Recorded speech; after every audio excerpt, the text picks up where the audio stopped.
Oh no. Oh no, what's happened? It's all gone wrong, Drew. Oh no. There we go. There we go. I was a bit slow getting rid of the title graphic. Hello, everybody. Welcome to yet another comedy error-filled Sunday service. Oh, that started well, didn't it? It did start well, actually. Yeah. Sorry about that. Anyway, how you doing, Drew? How you doing? All right. Yeah, not too bad. Not too bad. Yeah.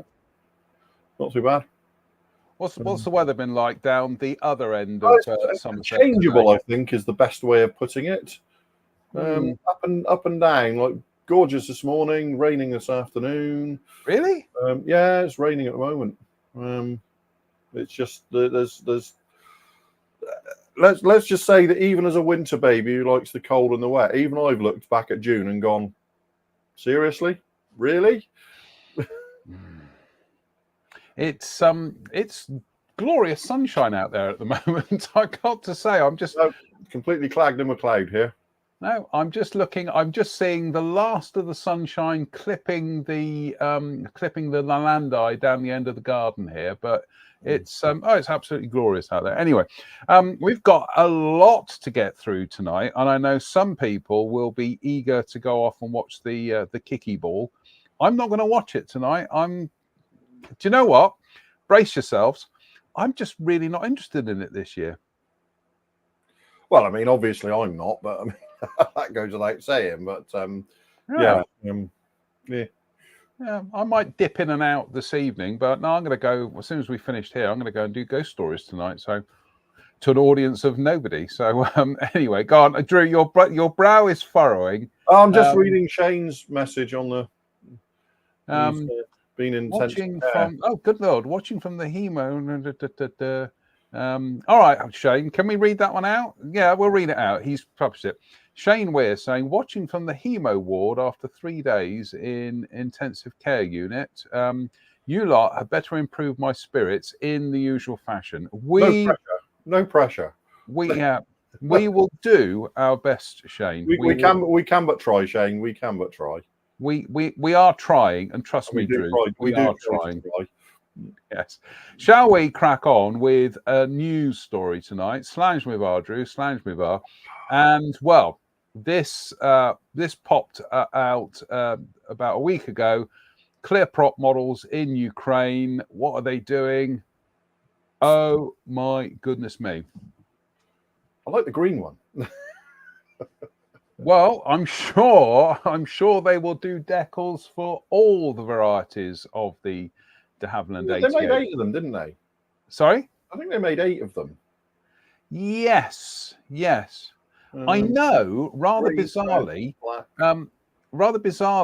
over the last 10 years or so, one of the popular Airfix reissues was actually the de Havilland 88 Comet.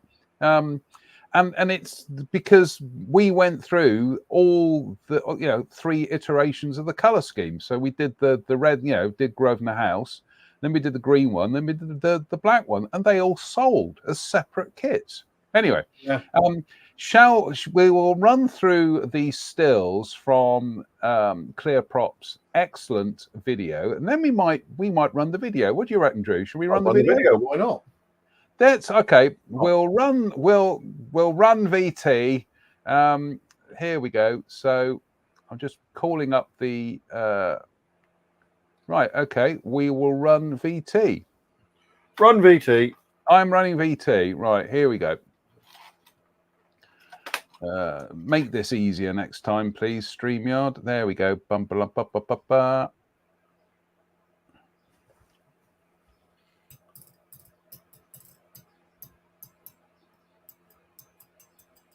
Oh, it might help if I get rid of that. Oh, for goodness sake. It's all happening tonight, Drew. You've never really got the hang of StreamYard, have you? I never really got the hang of Streamline. There we go. Have we got the sound for this? There isn't any. Oh, there's music. Oh, was there? I didn't hear it when I watched it. Oh well. Oh well, there's no music. Oh, Never mind. Okay. In Okay. the corner, mate. There's an X down in the corner. Okay. Bottom right corner. There we go. You know what? We'll wind it back and we'll start again.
I think it's fair to say we like that, don't we? Oh, I think it's fair to say we do. I think it's such a beautiful sales technique, isn't it? Mm. It's like, it just. I think our Mr. Fleming counted 37 parts in that engine. I was going to say there appear to be more parts in that engine than there are in the actual. Yeah, I think that will be an aftermarket. That'll be a separate detail set if you want it for that, which would make a very nice, if tiny little, display piece. But it does, it looks like a lovely little model. I am going to be that guy, as with our Mike Williams. I would be all over it if it was 148th. 72nd might be a little bit. I'm getting old, John. I'm getting old, and yeah, I really, it's beautiful, but I'm increasingly veering towards sort of 48th these days, just to give my eyes a bit of a break. But hopefully it sells well enough that they think a 48 scale one is worth the effort. I was just going to say, because we've, in the last 10 years or so, we have had a couple of newish DH de Havilland Comet 88 kits, but they've been from, it was KP and AZ, I think it was. AZ, yeah, and you know the thing is, it's like you know if ClearProp are doing it. I mean, ClearProp's reputation precedes them at this point, doesn't it? You know, they've really risen to the top of the pack, along with the likes of Dora Wings and people like that. You know, as kind of maybe not absolute top tier stuff, but you know, top tier stuff like ICM, Armour, Edward. But the reason they're top tier is because, ironically, they start getting simpler. If you see what I mean, as the molding quality improves, the kits start getting simpler because they don't need to do so. They don't need to look at alternative methods to achieve things so much. But I mean I mean it's just a beautifully done video, and I'm sure there'll be a bunch of very, very lovely models made from it. But it's such a tiny little aeroplane, isn't it? I mean, it's not really any bigger than a Spitfire, is it? No, it's yeah, and as you said, 27 pieces in that engine. 37, I believe. 37 rather, yeah. But yeah, I like it, and despite the fact that I'd have to up my game to get a nice glossy finish on this, yep, put me down for one. I'm sold. I'm sold. ClearProp. I will be throwing my money at them as soon as they are available because, yep, lovely. Beautiful subject, isn't it? Absolutely beautiful subject. We will dive on because we've got a lot to get through tonight. We've got another new release this week in 72nd scale, and this is from KP. Kavozvody Protozjev. Kavozvody Protozjev. That's the one, yeah. They're doing a 72nd scale Avro 504 in a couple of flavors. Now, obviously there is the Airfix kit from nearly 50 years ago, which I seem to remember had some kind of fuselage error. I think the fuselage on it was too short or something. Yes, I think it was. Didn't Chris Ellis or somebody do corrections for it and stuff? I think it was Ray Rimmel. Was it Ray Rimmel? Yeah. So to have a new toolkit in 2024 is most welcome. As always, with this is going to be apparently a co-production between KP and AZ. They're the same company, John. Okay, they're literally the same company. They just put out in two different boxes. Okay. As always, we're going to throw the caveat in there that these are CAD renders, so we're not going to read too much into the detail at this stage, although we did say before we came on air this evening, we both thought for CAD renders it did look a little bit heavy, but 504 is a very small aeroplane, so yeah, it's a tiny little thing, isn't it? Yeah, we'll wait until we see moldings of this, but they're also doing a float plane version as well. See, oddly, that appeals to me more than the land plane. Yep. Ever since I built that roof from the Edward kit, I'm quite into the idea of float plane. Well, let's put it this way: you're not short of color schemes for Avro 504s. No. No.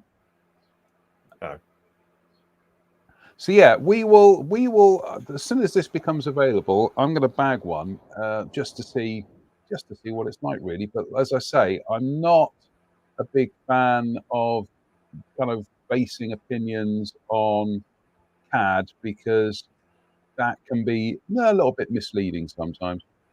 But again, people are probably asking, why isn't it 48 scale? Well, there is a kit out there at the moment. So no, there isn't. God, no. Do you know what I'm thinking of? I'm thinking of the old Merritt kit for some reason, which has been reboxed, I think, by KP did it at some stage. I know it did the rounds, right, with other manufacturers, but yeah, those Merritt kits are not brilliant. Shall we have a quick scroll through the lay comments and say hello this evening to Phil RT Studio. It says, greetings everyone from a sunny New York City. New York. Jet Scale Model says, hello everyone from rainy Vancouver, British Columbia, Canada. Just saying you're from Vancouver is a flex in its own right, isn't it, really? Yes. Mark Ryan says, evening from Camborne in Cornwall, literally just down the road, about 200 miles down the road from me. Nick Brown says, evening everyone, made it this week. Say hello to Jerry Doyle, kitchen table modeler, Rob Sutto, Kev, Tinker, Mike Williams. Good evening, Mike. Exciting news from Mike this week. Yes. Anthony Bird, Lee Suter, Stephen Pryor, Michael Hooverling, Greg Woodbridge, Aaron Veal, Alan Richardson, Sean Smith, John Connolly. A lot of people here clearly don't like football.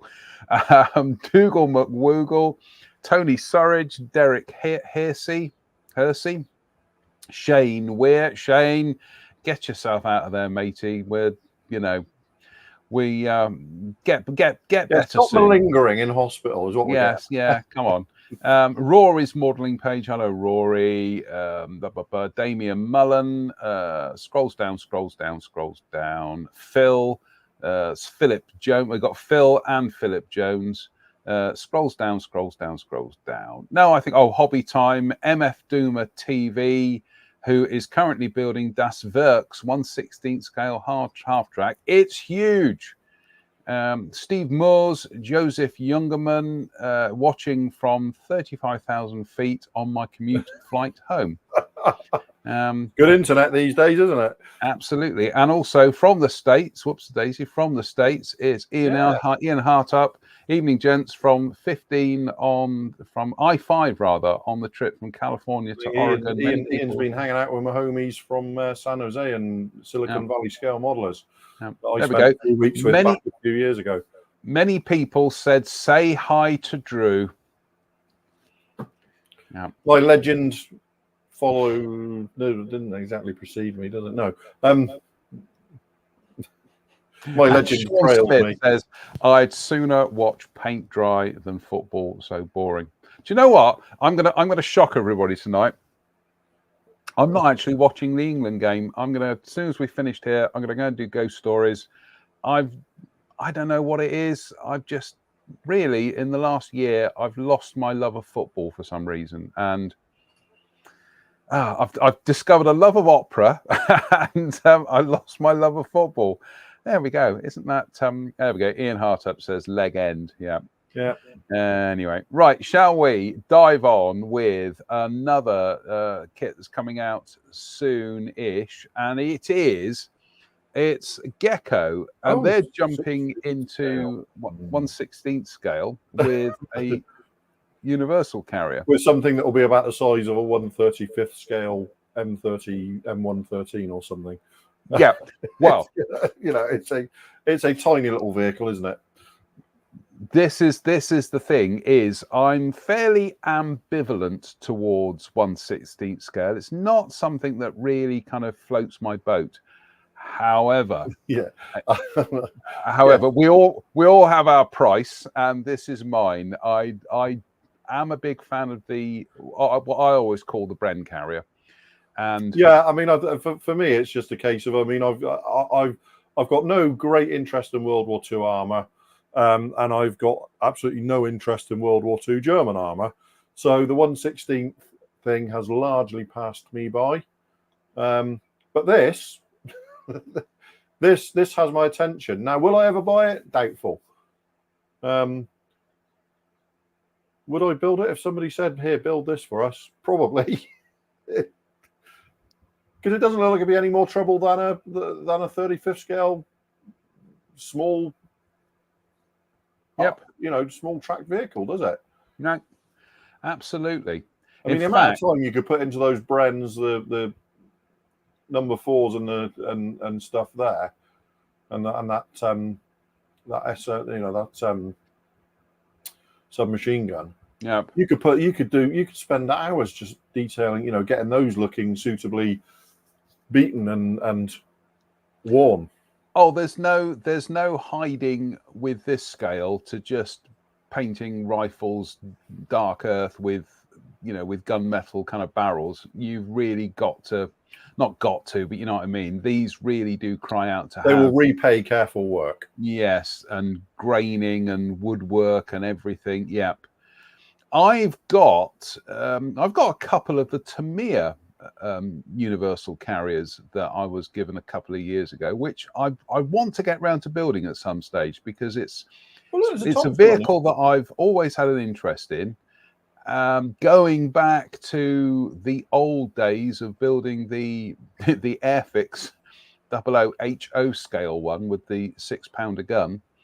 That was a, how can we describe that? That tiny, both of them, and not involved builds. But this, and having crawled all over the ones at Bovey, and photographed them at shows and things, it's, for some reason, it's a vehicle that's held my attention. And yeah, something like this. I'm just impressed with the variety of weapons on it. It's got a mortar, 2 SMLEs, 2 Bren guns. There's a Thompson on the other sidewall. It's just it's a pretty heavily armed. There we go. Oh, a submachine gun in the middle there. Yep. Yeah, that's just really. Yeah, that has my attention. Like I say, I probably wouldn't build one for myself, but I would be certainly open to building, were somebody to request me to build one.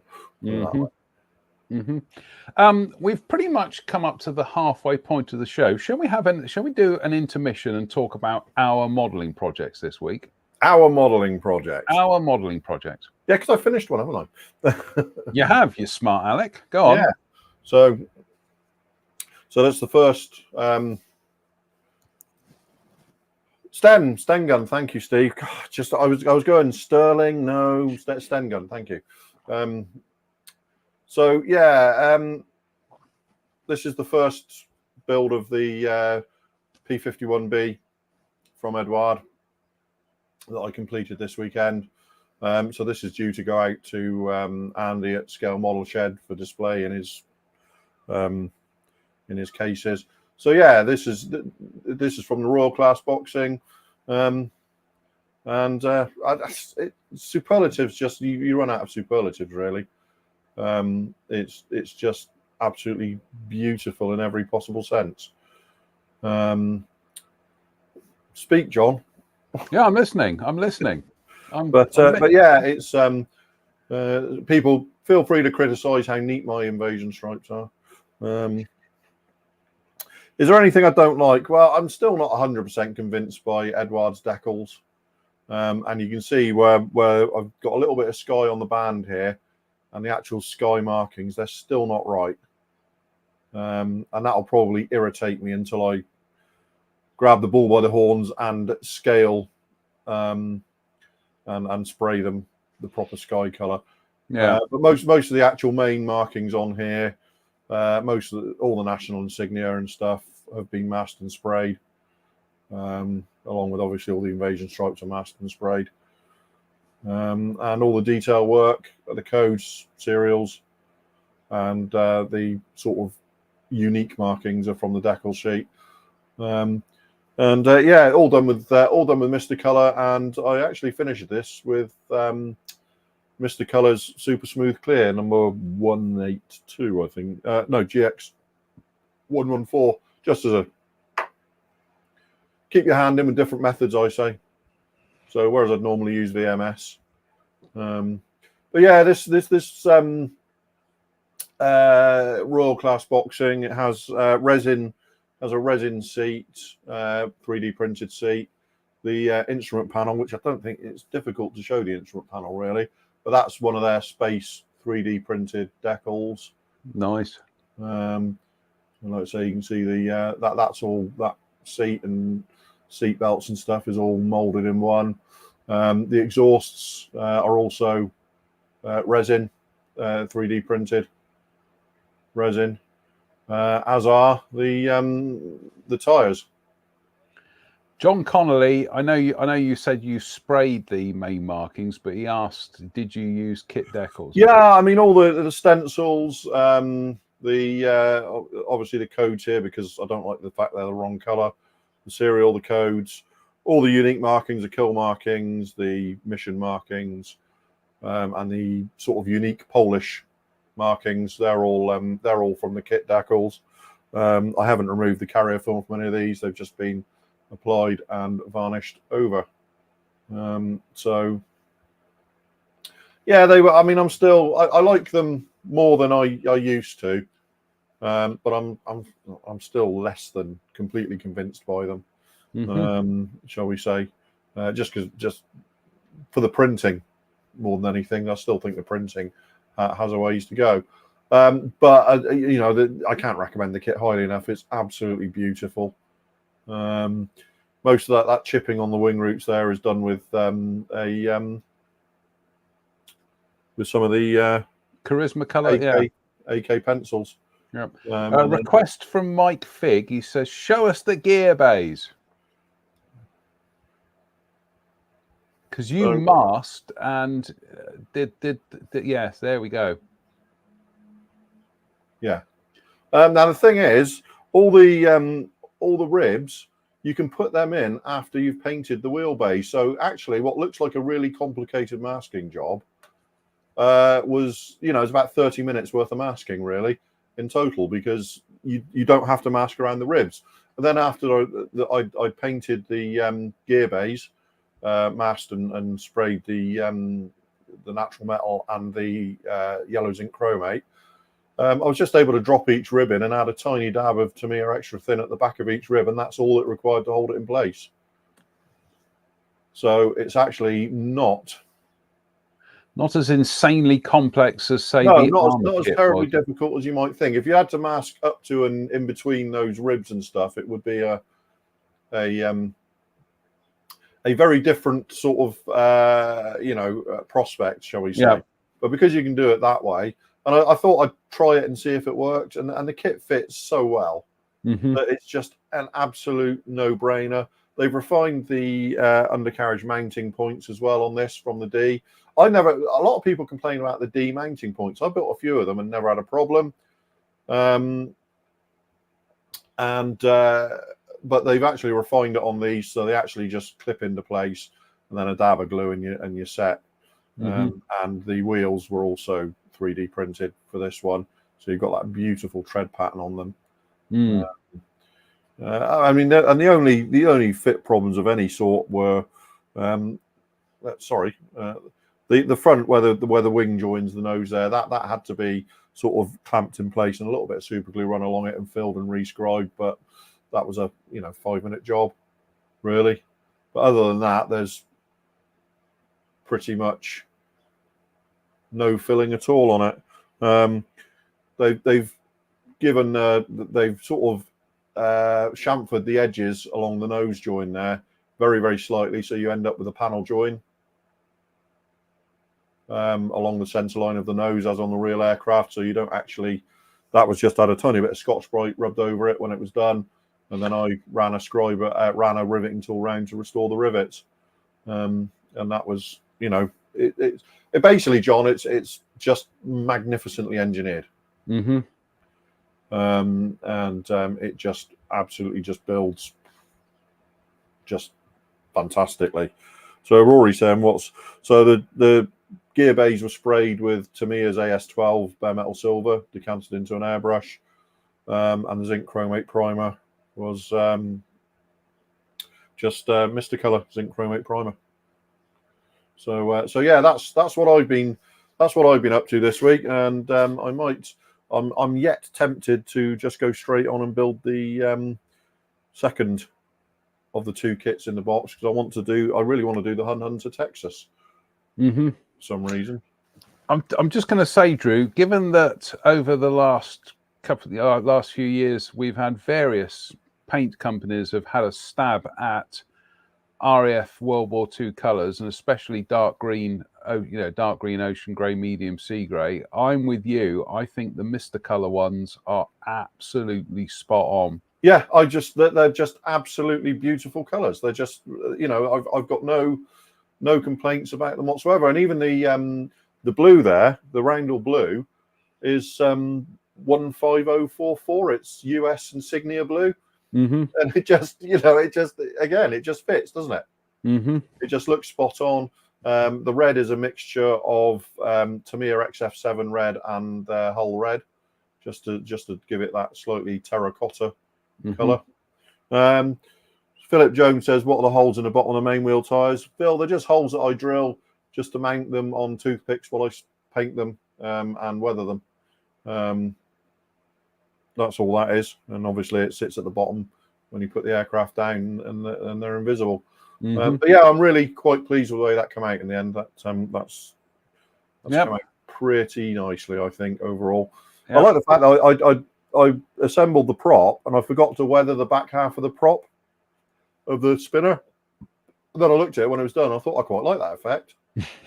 Where you've got one of those accidental, one of those accidental things where the actual nose stripe and the tip of the spinner are weathered, and the area behind isn't, and it just kind of works as a very subtle little, a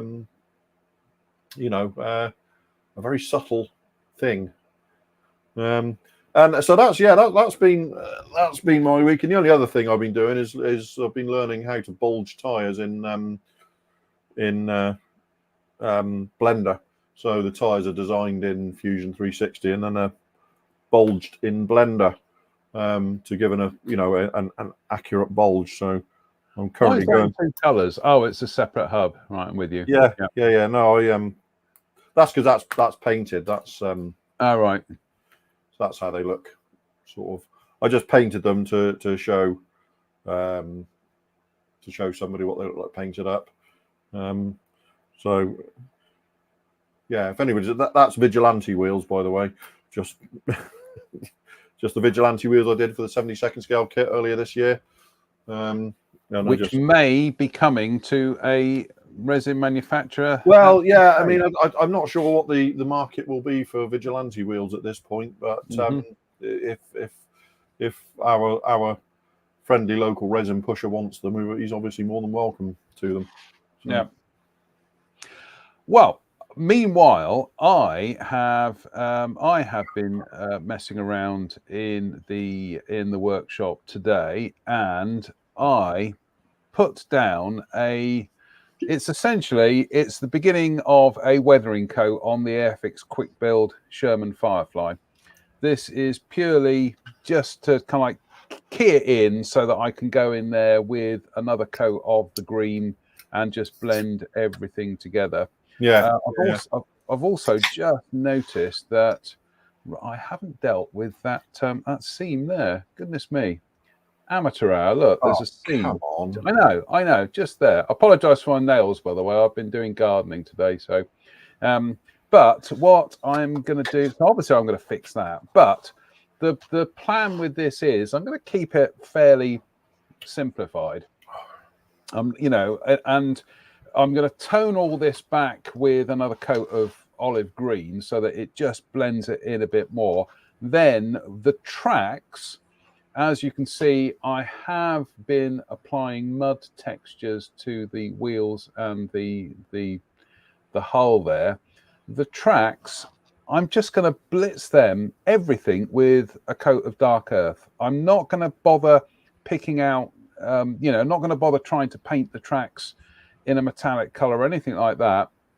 What I will then do, and a bit like what John Spud Murphy is doing at the moment, is on all the running gear, I will pick out details, but with darker, oily washes, just to lend the impression of dried mud and fresh mud and leaking oil seals and yada yada yada. So yeah, it's just going to be cheating, quite frankly. But the idea is that I just want to get it to the stage where you're going to have to do a serious double take. Is that the Airfix Quick Build Sherman? And I'm thinking at the moment it's actually looking pretty dandy, isn't it? I like it. Yeah, I mean, like I say, the only thing that leaps out to me is the tracks, but apart from that, the actual shape and overall detail level looks pretty nice. Mm. You know, yeah, I think it will. I think it will repay a nice paint job, very much so. Well, I'm also I've also been putting some work in. I haven't got them in front of me at the moment, but I've been putting some work in on my Italeri Ford Escort Arbath, which Arbrath, I don't know how you pronounce it. A bath. Which I've started. Sorry, a bath. Arbath. Yeah. No, I had a shower this morning. And Boom. yeah, I'm hoping to get that finished for the Telford display, and obviously I'm working on my Tyrrell P34, which has got to the stage where the next thing I need to do is start chucking paint at it. Well, there you go. So there you go. The challenge of the engine has been overcome. Well, oh God, yeah, I would go and get it, but it means getting up and walking over the other side of the workbench, so workshop rather. Yeah. But that engine was a test. Anyway, and we've got Andy King's joined us. Hello, Andy, and who else has joined us?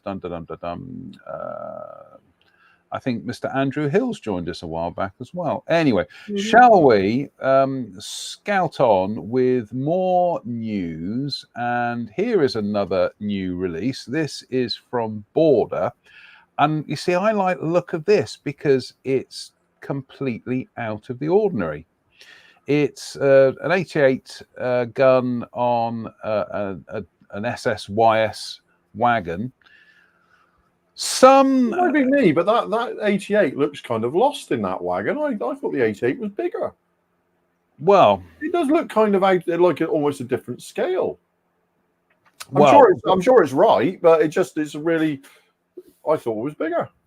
One of the comments that has been made about this is that apparently the gun looks like it's closer. The box art apparently shows a flak 37, not a 36. I don't know. I'm not entirely sure what the differences are. I'm sure somebody will tell us, but this looks like it could be fun. It's a painting and weathering project. Goodness me, there's a lot of detail going on there, isn't there? Coming to a night shift video near you soon. Yes, we hope. That would be right up his Strasser. Yeah, but yes, this, if I can find one of these at a good price, I may indulge. One of the things I am seriously thinking about doing in the next year is actually reducing the stash in the attic down to as little as possible, for the simple reason that there's so many new kits getting released these days. Do you know what? I've been up in the attic in the last few weeks and thinking 95% of this could go. Likewise. Absolutely likewise. You know, realistically, there's probably not even 5% of that is ever going to get looked at again. So 95% of it could probably go. Yeah. You know, I think the only stuff I would keep upstairs is a lot of the Airfix stuff, because that's very useful for, you know, when you're having to work on things. Probably my Matchbox bits and pieces and the frog kits. But beyond that, everything else, if I haven't built it over the last 10, 20, 30, 40 years, I'm probably never going to build it. It's not going to get built, is it? Yeah. Yeah. But yeah, and again, this is it's a testament to just how buoyant the market is at the moment, is that all this new stuff keeps getting released and we keep talking about it on this show, and your mouth waters, doesn't it? It's just and there's no, you know, there's no two ways about it. Once upon a time I was building 30 models a year, and now it's 12 to 15. Mm-hmm. You know, just my rate of production has slowed right down. Unfortunately, one of the benefits of getting older is that you seem to have more disposable income, because you're not quite as sociable as you used to be. So unfortunately, I'm buying.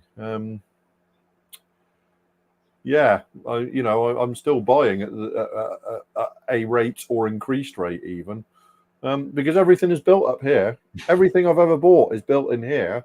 I've got a plan for it, but it immediately gets superseded by something else. Rob Sutto was quick off the ball. He says, "Stash in the attic, coming to daytime BBC One this autumn." Yes, you can tell we're going to make a graphic to that, can't you? And Andy King says, "Lol, I keep doing that, but I still end up buying kits." It's like I say, I've got more than enough kits to see me through my own lifetime several times over now. Yeah, exactly that. But this hobby keeps tempting me with new stuff. I'm sorry. It's damn you, hobby. Damn you for still being interesting after 50 years. It's just, but yeah. Oh, and hello, viewer Jared, who's just over the hill from me. Hello, viewer Jared.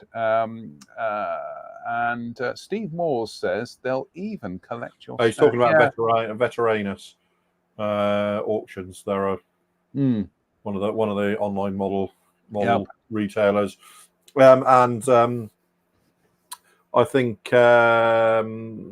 what's the gentleman's name? Vince. Scale model supplies. Is it? What? Yeah.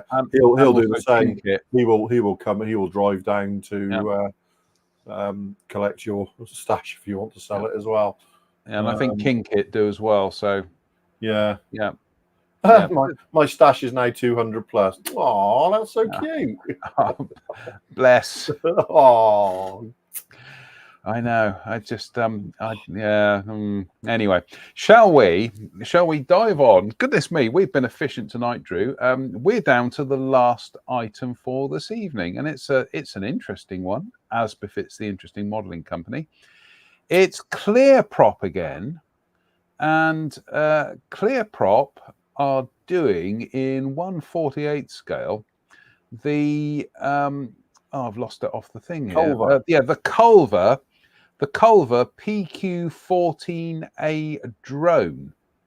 Now, of this, there were around 2,043 built.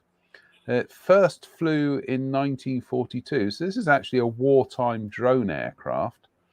Radio controlled for gunnery practice, but flown by a pilot for ferry flights. And well, it's an odd little thing, isn't it? It's cute, isn't it? It's just, I think it's in many ways, it looks to me like the airborne equivalent of a Jeep, just enough essential parts to make it fly. Yep. And that's it. And because it was obviously pretty much disposable, because it was used for gunnery practice, it probably didn't cost any more than a couple of $1,000 each. And they just churned them out. What was it, 2,000 and something of them? Well over 2,000 of them made. 2,043. Yeah. And it kind of fits in with ClearProp, who do like to drone on and on, if you'll pardon the pun. They've done a lot of drones in the last few years, haven't they? So it kind of fits in with their general MO. Again, looking at how tiny it is, dare I say 48th would have, but it's like, it is 48th. I thought it was 72nd. Sorry, no, it's 48th. Oh, right. Now you have my attention. See, now I'm like, oh, hello. I like it. When I saw this, my first thought was 48 scale. I just thought that's got Drew's name written all over it. And then when I mentioned it to you, you were a bit kind of lukewarm about it. And I because I thought it was 72nd, John. Now I know it's 48th. I'm kind of suddenly I'm much more interested. Okay. And I can see that. Hopefully, that would be like one of those weak week builds. You know, you can sort of smash it out in a week. Yep. Yeah, yeah. Count me in. I like it. I like it. Mm-hmm. And it will look nicely. It will look nicely. It'll go nice in the collection, won't it? It'll sit amongst other models without making too much of a space hog. Yeah, from what I can remember about it, I think it was operated by almost all the US military wings, except I don't think the Marines operated them, but I think everybody else did. So I'm just trying to remember. I mean, I think probably it was one of those ones where the Navy operated it and the Marines used it. I'm just going to cheat and look it up on Wikipedia here at the moment. Here we go. Users. It was operated by the U.S. Army Air Corps, the United States Navy, the United States Army Air Force, and the United States Air Force. So it was in service. It was in service right up until the late 1940s, early 1950s. So I guess it's one of those ones where they kept it in service till they run out of them. Yes, although there are some survivors apparently. There are, how many survivors are there? There's about 8 or 9 different variants still out there. In terms of size, goodness me, it's tiny. Length 19 feet, wingspan 30 feet. So, yes, not a big aeroplane by any stretch of the imagination. A big aeroplane. Drew, this is a rarity. This is. We've reached 19 minutes past 8, and probably this is the earliest I will ever do this. Oh, do you need to go? Do you? Other business? No. I'm quite happy to go till 8:30. But I just thought I'd ask any other business. Well, for me, it's been quite a. We covered what we needed to cover, but I think I've got nothing else to add at the moment. We'll see what the week brings. Hopefully, another maybe another Mustang. And we'll see. I'm just looking at the comments there. I know somebody up the way asked me what was going on with the Zvezda icebreaker, and it was like, that was shelved for, shall we say, political reasons. I've got to say, I was given a copy of the Zvezda 2024 catalogue here, and I thumbed through it the other day. What is quite surprising about that is it's very subdued, I think is the best way of putting it. And I'll tell you a bit more about that after the show. But yeah, it's very I know measured. I know what you mean. Are the hobby companies still importing? Apparently so, yes. Apparently so. I didn't realise, because certainly nobody's asked me to do anything for a while. Yeah. Rob says KP Avro 504s. Rob, we've already done that. Done that, mate. Alan Richardson says, here we go. Thoughts on the new Airfix Chinook? Were you doing this? Are we doing this? Right. I've had problems. Okay. I've had problems with some extreme distortion of bulkheads, and I've shown pictures on my Facebook page, and if you look at that is with the bulkheads glued in place. There's just a massive amount of distortion. Now I know that this is probably atypical, but at the same time, it really shouldn't be happening, I don't think. And unfortunately, it's a real mojo killer for me, because I was really looking forward to building this kit, and I'm just going to have to wrestle everything into place now to get it to fit, which is a shame, because the overall levels of detail, I would say, are really, really nice on this, and it's a really, really nicely executed kit. But the quality control still seems to plague Airfix a little bit. And I mean, I've seen several other people post pictures of theirs, some with a little bit of distortion, some with none at all, some with quite a bit.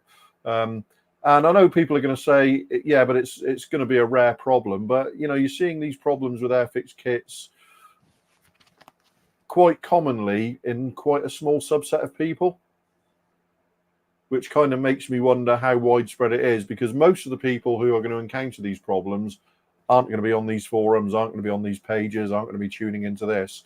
So it does make me wonder how widespread Airfix's quality control issues are. And it's frustrating because it's like 95% there. And there's nothing to stop me. This model will clearly get finished, and it's nothing that I can't overcome. I've been modeling for 50 years. You know, I know why it's happened, and I know how to fix it. I kind of don't. It frustrates me that I should have to be fixing it. Other than that, the only other real issue I have with the model is the same with the Sea King, in that the sand filters have no detail on them. Which is really, you know, there's no mesh detail or anything on any of the sand filters, which is, you know, Revell were doing that 25 years ago on their Sea King filters. There's really no reason why Airfix can't do it today. But other than that, it's a beautiful model, and I think it's clearly the best Chinook, as far as I can see, in any scale that's ever been released. I just get frustrated at sort of those little issues, and I think Airfix are so close, but it always feels like they're nearly there, but they've just dropped the ball at the last. They've fumbled it at the very last.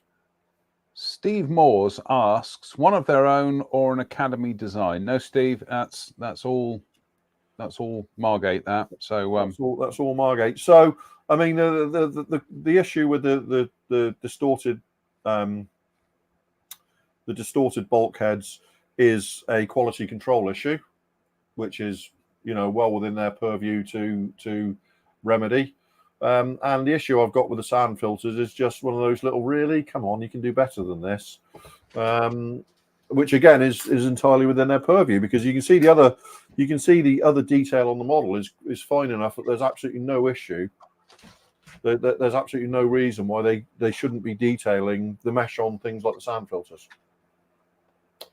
But other than that, it's like, do I recommend the model? Yes. It's just, you know, the likelihood is your bulkheads are going to be fine. Mine aren't, and it's very frustrating.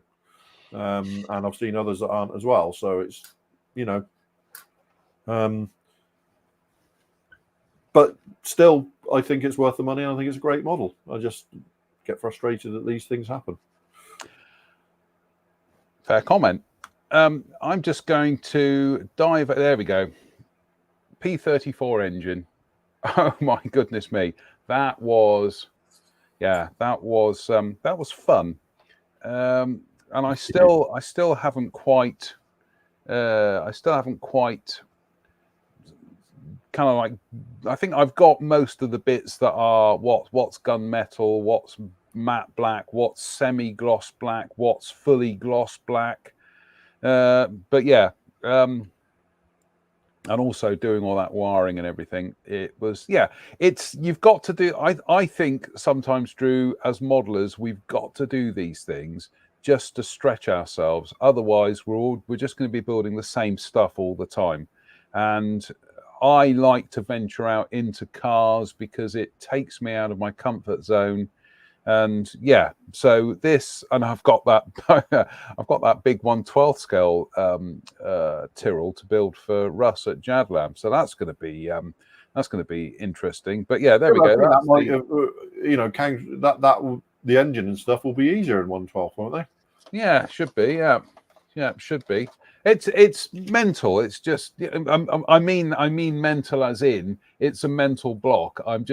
I'm thinking I not a case of can't do it, but I'm creating my own barriers. Let's put it that way. Anyway, look, here's the bodywork. So most of that's going to be blue, apart from the cockpit, which I do believe is actually aluminium, but that's fine. I'm going to get the blue finish down first of all, and then I'll go in there and just spray that aluminium. That's so not a problem.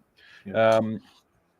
The actual cockpit shell itself, that's taken a little bit of work because that seam, every time I put primer on that seam, it just ghosted back at me.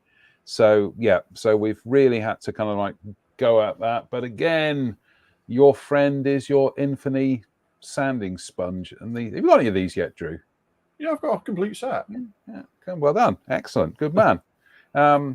So there we go. And also, just to strengthen the inside of that seam, I think I mentioned this a couple of weeks ago, was I put super glue in there and some liquid gravity, which is, you got any of this, Drew? No, I use a big sheet of roofing lead. Okay. Years ago. So we got that, and then we've just got the cockpit part is that's all in grey primer. So at some stage this week, with a little bit of luck, I will have a word with Mr. Farmer to try and get my paints all sorted out for this. So we'll start blasting it with spray cans and things. Get that finished at some point. Is that the Hobby Boss kit? Yeah. I just kind of. It's one that went in the box for about 8 months, and it's another one that 8 months is about the sweet spot where I dug it out the other week and went, oh, it's not as bad as I remember. So I did some more work on it, and we're sort of galloping towards getting some markings on it, I think. Yeah. What decals are you going to use for it? Oh, just the kit ones. Really? Yeah. Okay. I don't have any other decals for it, John. So. Okay. Fair enough. There's not that many decals to go on it anyway, so it'll, I was going to say most of them are going to be walkways and national insignia, and you're going to be spraying them anyway. So so I might even get that. Another that's one I'm sort of dipping in and out of. So. I think, well, there we go. We have reached the hour mark. So I know some of our viewers will be busting to go away and watch the football. Here we go. Hobby Time has got a question for you. It says, Drew, what orange did you use? That is a mixture of Mr. Colour number 59 orange and whatever their fluorescent orange is. 173 fluorescent orange. I kind of just mixed the two together to get a very bright. It's not fluorescent, but it is very, very bright. And as with all reds and stuff, the camera kind of blows it out more than it is. It's actually far more orange in real life than it looks on the screen there, where it's quite intense. It's not that intense in real life. But yeah, that's just a mixture of Mr. Colour orange and Mr. Colour fluorescent orange to get that effect. So finish it off. Steve Moores says, okay, here's the thing. If I'd have painted the aluminium first. I think he's talking about my P34 body shell. I'd have painted the aluminium first, then masked it off for the blue. Any reason you're going to do it the opposite way? No right way or wrong way. Reason why I'm doing it the other way round, Steve, is that I want to get my blue. I want to get that body shell blue as perfect as I can before, so that I can then just mask off and do it the other way around. The other thing is, I think that masking off to spray the aluminium would be easier looking at that shape than masking off the aluminium to spray the blue. Yeah, absolutely. No, that's. I mean, what I'll do is when I get round to painting it. Well, the first thing I will do before I actually get around to painting it is I will give it a really good wipe down with some isopropyl alcohol, and then I will apply it will be a spray can of Tamiya spray paint. That will go straight down onto bare plastic. I'm not going to put a primer coat down. It's going to go straight down onto bare plastic. Then it's going to get covered up and put in a box and left to its own devices for at least at least a week, if not 10 days, if not 2 weeks, before I go back to it and start doing any work on it whatsoever. So I'm trying to kind of like follow Ian Hartup's advice. And Powell Krupovich says, AK Real Markers announcement comments. We will do that on the next show, Powell. And if I'm blunt, it's news to me. I haven't seen any announcement, so. All right, it's on the I think we did it on the feed, but anyway, right. I think that's it, folks. I think some of you will want to go and watch the football. I'm not. I'm going to say I'm going to be a good boy. No. Fair enough. I'm going to go and have a. Well, it's obvious I'm not going to watch it. That's no surprise, is it?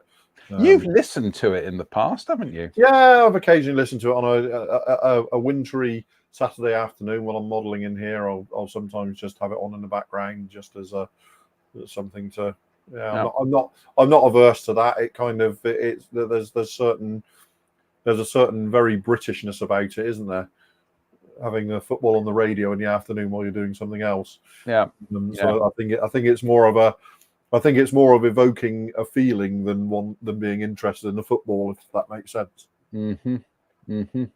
Right. Rob says I'll go back and watch the start for the Avro comments. Avro comments? What? The Avro 504. Yeah. I know.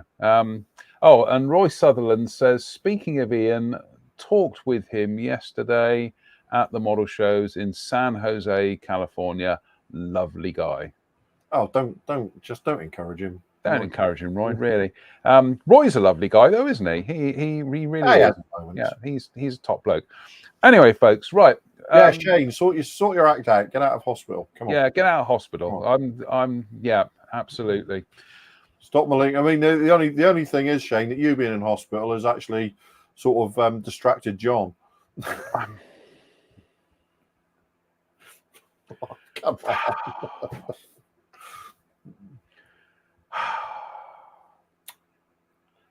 Sorry. Not sorry. On that note, you see, you're having a beer. I need to go and have a beer. I actually Coke. Is it? Yeah. All right. I got nice beer, and I got a nice wheat beer that I got from Aldi that I'm going to try out this evening when I'm doing ghost stories. So there we go. On that note, thank you everybody for tuning in tonight. There might be a pop-up live during the week, who knows? But are you around next Sunday, Drew? I should be. I don't see any reason why not. Okie dokie. Excellent stuff. Look forward to seeing you then. Look forward to seeing the rest of you then as well. Until the next time, stay safe, stay out of trouble, and we'll see you very, very shortly. So bye for now. See you later. Take care.